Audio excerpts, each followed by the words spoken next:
जय श्रीराम. नमस्कार.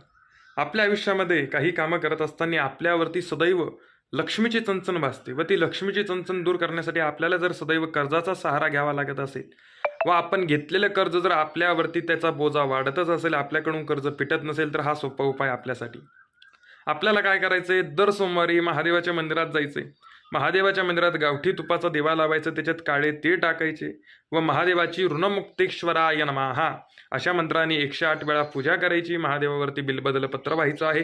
देवाची उपासना करा, महादेवाला विनंती करा व त्या ठिकाणी वाहिलेलं एक बेलाचं पान आपल्या घरी घेऊन या. दर सोमवारी असाच उपाय करायचा आहे व तो बेलाचं पान आपल्या घरात आणल्यानंतर आपल्या घराच्या तिजोरीमध्ये, अर्थात ज्या ठिकाणी तुम्ही पैसे ठेवत असाल त्या ठिकाणी तुम्ही ते बेलाचं पान ठेवत आहे. व घरात जर विशेष तिजोरी नसेल तर तुम्ही काय करायचं, दररोज एका ठिकाणी कुठे का होईना घरातून संध्याकाळी आल्यानंतर 10, 20, 50 जे आपल्याकडे पैसे उरले असतील ते पैसे एका ठिकाणी ठेवत चला.